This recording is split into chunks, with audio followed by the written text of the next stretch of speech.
Well, hey, everybody, this is Robert, and welcome to today's show. Now, last week, Florida Governor Ron DeSantis issued a proclamation recognizing September as Brain Aneurysm Awareness Month. The governor's proclamation included many important facts about brain aneurysms, to include symptoms and risk factors. Many things that the public need to know, and we hope you're going to learn that today.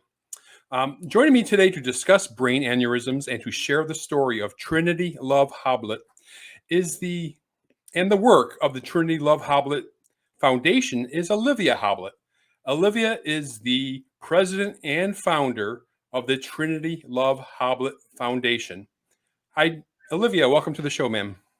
Hi, Robert. Thank you so much for having me today, and thank you for the invitation. Yes, ma'am. I really appreciate you spending the time to talk about brain aneurysms and Trinitys Story. But let's go ahead and start with the health condition. What specifically is a brain aneurysm, and how common are they?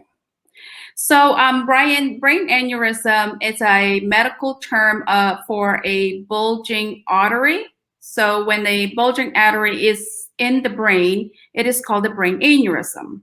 So the arteries are like a blood vessel that carry blood from the heart to the rest of the body's organs. And if a weak spot develops along an artery wall, it may begin to bulge. So, and there's actually approximately like 2 in 50 people have an unruptured brain aneurysm, not knowing about it. Do we know what the cause is? So actually, the causes of the brain aneurysm are unknown, but there are a range of factors that may increase that, like such as it could be family history, blood pressure, smoking, and of course, like traumatic head injury. Okay. Now, you mentioned some risk factors right there, but there's a number of risk factors, some that are present at birth, then other ones that occur over time. Can you talk about some of these risk factors?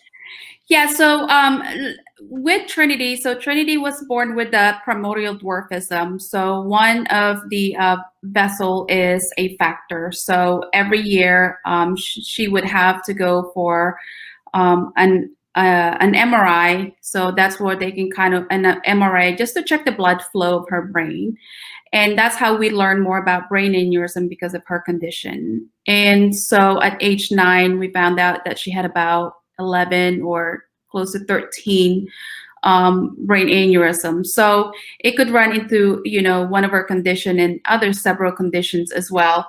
But also the risk factor is like the smoking and, high blood pressure is one of the things that needs to be monitored. I was speaking to one of the survivor, actually. Blood pressure has always been an issue with him. So one day his girlfriend said something's not right, because he said like for a few days he've had a really, really bad headache. And so he's just been taking some medicine. And his girlfriend said, something's not right. I have to take you to the hospital. And so took him there. And as it shows that he had a ruptured brain aneurysm. So, it's blood pressure is one of the things that really needs to monitor, and same thing as, family history. I was speaking another survivor that her father actually had died from a brain aneurysm. And so people telling me, it's like, you really need to get checked, and just to see, because it could be hereditary. And so she just was like ignoring it. No, I think I'll be fine. Finally, one day she came back from a retreat and she said, I think I'm going to go ahead and go see my doctor and get checked.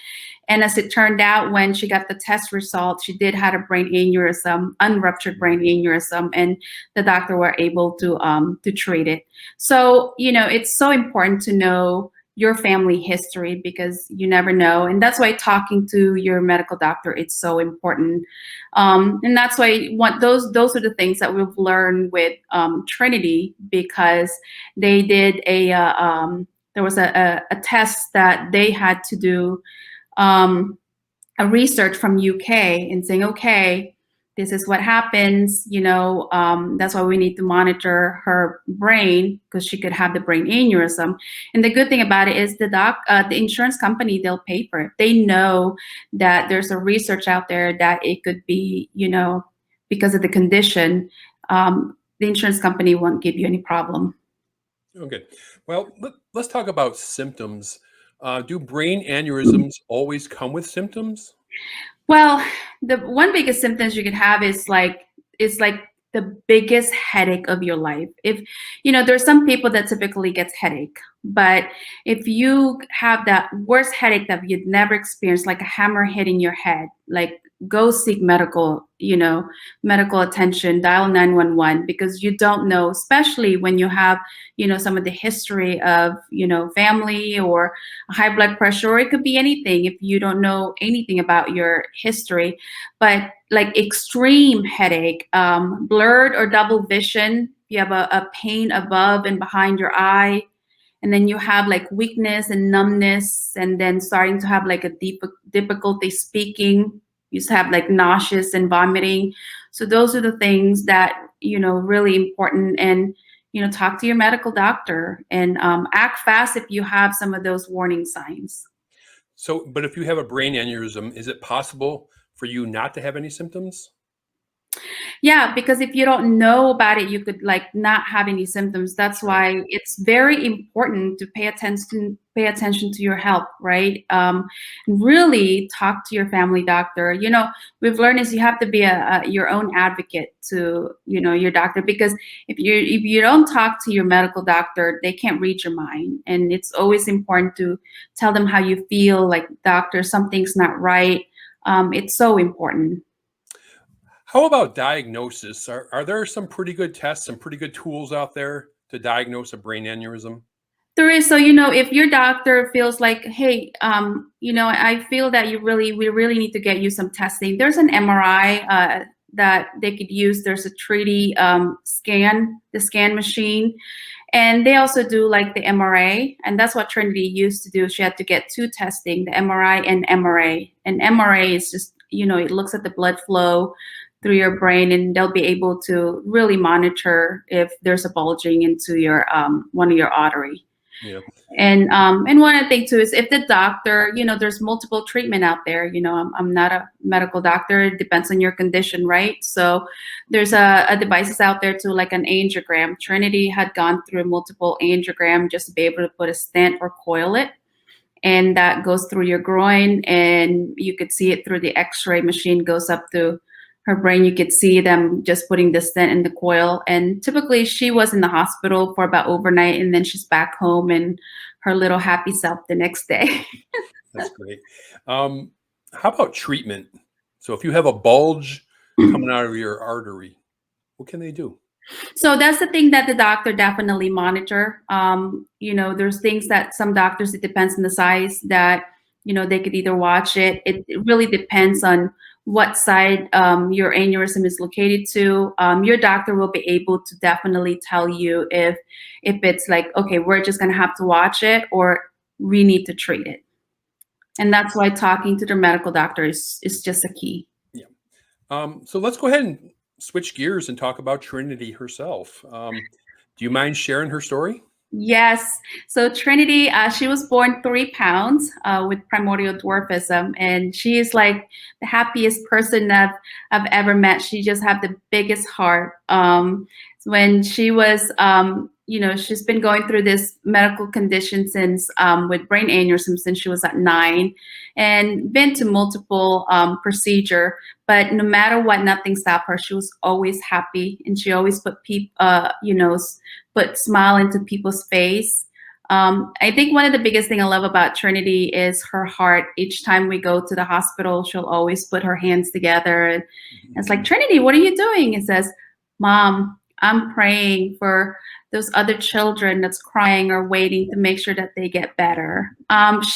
She was only about 29 inches tall at age 14, but she never let anyone stop her. So she's like, no matter what my size is, I can do anything. And she's just the most brave little girl I've known. And like I said, her heart, she's just filled with love. Fantastic. When did you lose her? She was 14? Yeah, so it happened on a Sunday night, and she was in a very good mood that day. Watched all her favorite movie, and she wanted spaghetti for dinner, which was her favorite.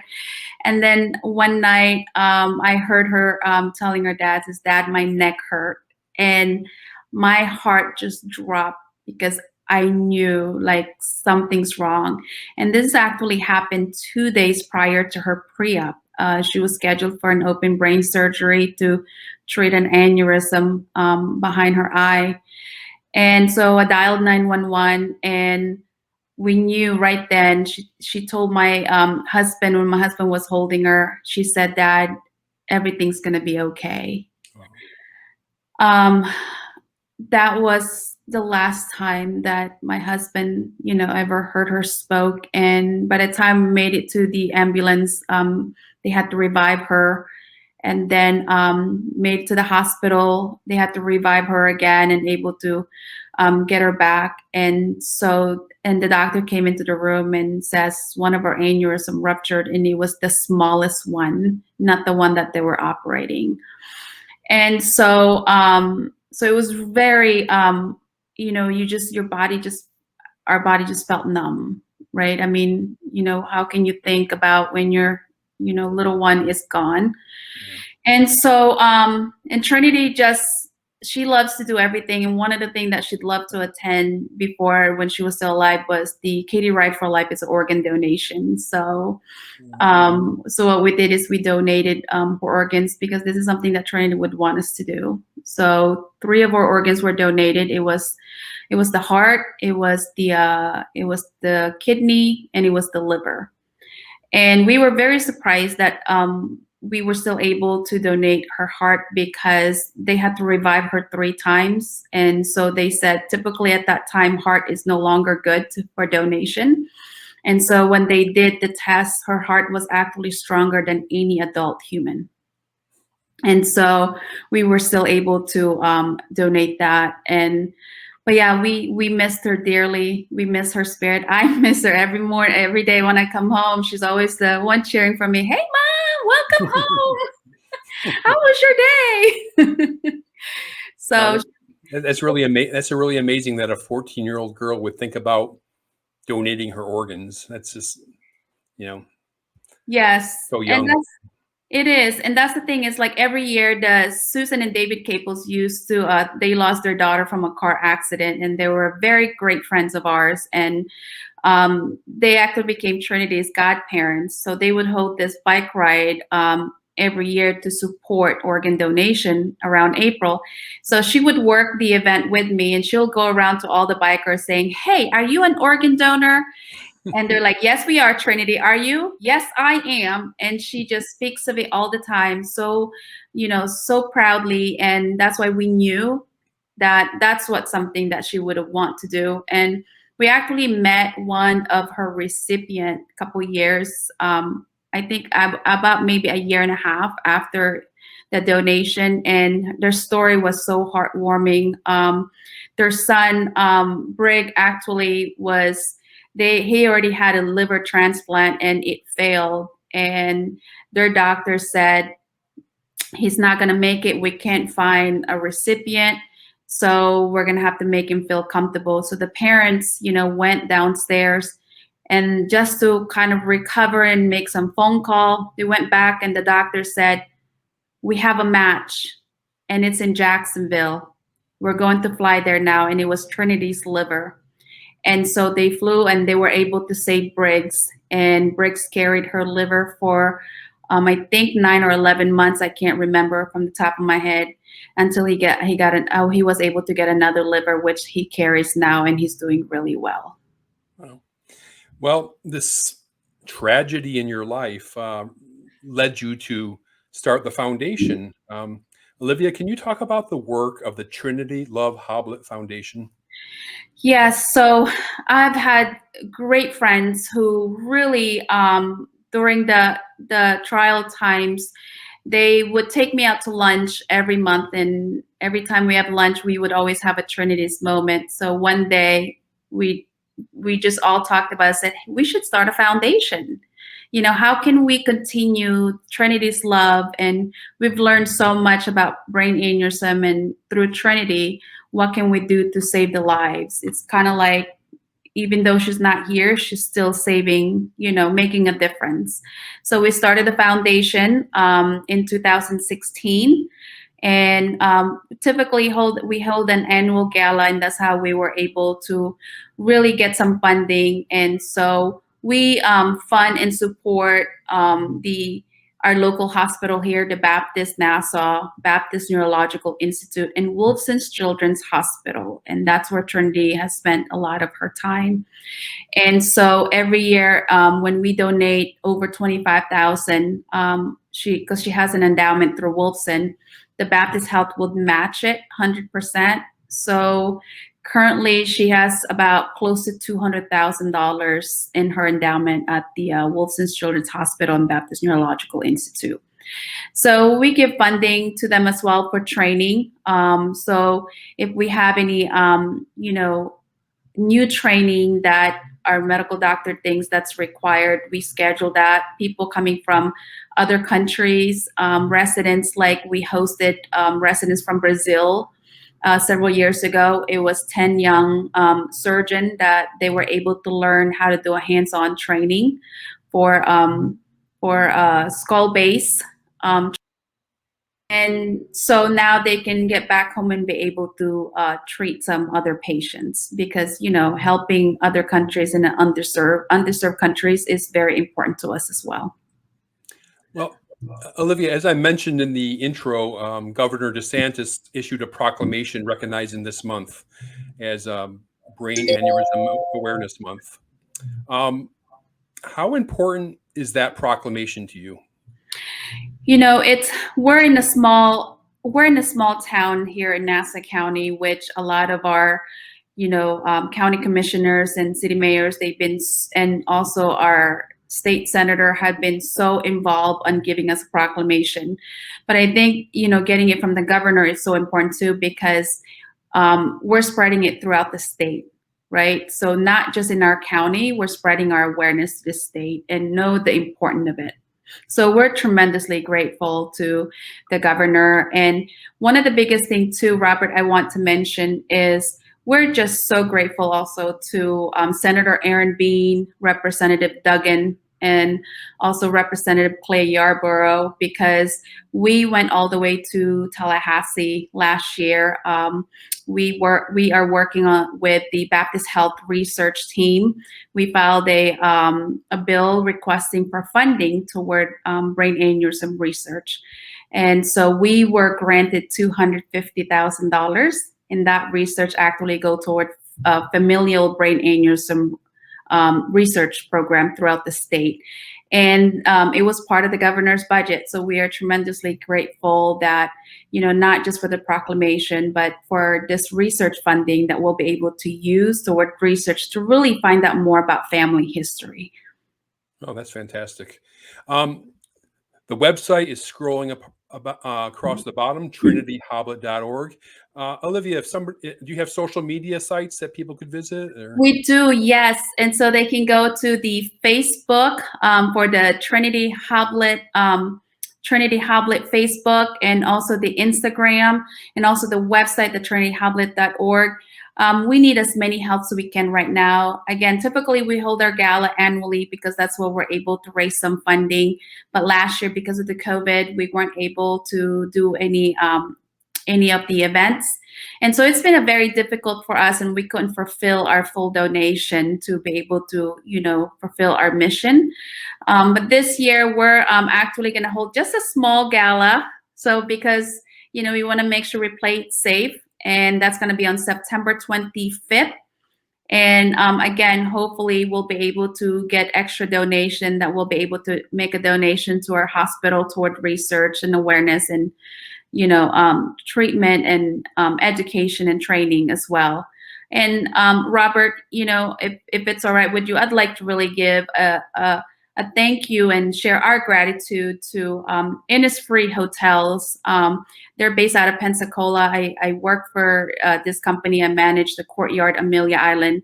They just gave us the great news. We're going to have a Luna Gallery in our new hotel at the Courtyard Amelia Island, where certain percentage of the art sold will actually benefit to the and donated to the Trinity Love Hoblit Foundation, which is fantastic. But Medtronic has been so wonderful to us. And also, you know, we have the First Port Bank, the Crane Island, the fiber built umbrellas. Since the beginning, they've always been there for us. And so many more donors that really been donating to the foundation to really help us keep the foundation going. Because Robert, our main goal is to save lives, right? So like right now, if you go to your family doctor, there's a questionnaire for, do you have a family history of cancer? Do you have a family history of diabetes?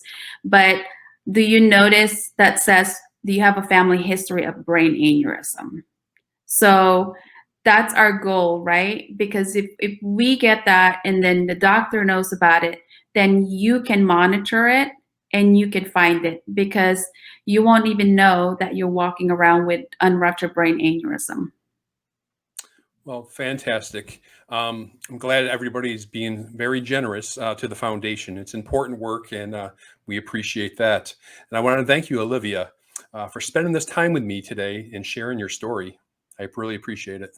Robert, thank you so much. We really appreciate your support and inviting us to your show. And again, you know, help us spread the awareness out there to save more lives, more lives. Okay, thanks a lot. Have a good day. Thank you. Well, and I want to appreciate everybody that's watching or listening to the show today. And if you want to learn more about the Trinity Love Hoblit Foundation, I'll have all the different links down in the show notes. So just check that out. And I'll see you next time on Outbreak News TV.